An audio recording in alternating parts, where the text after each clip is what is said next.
a job today in Yowie Bay for a customer. Now he's called Telstra. They said, look, it's going to take 2 weeks for him to send somebody out to come and get it fixed. So he's called us today to see maybe it might be an internal problem. So look, I've got a good tone coming in for the customer's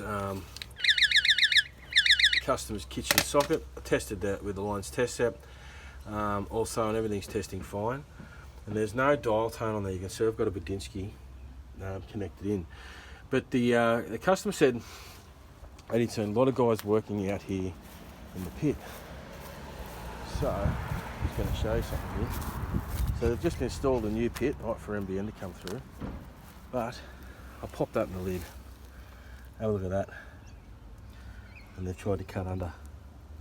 Right, and that's just sitting there. We've had a lot of rain here the last couple of weeks. So that's an old gel joint, and that's just sitting there in the pit, like that. So I can see where his problem is. It's right here, right at the front of his house. So the lid is not even on it, look, it's just sitting there.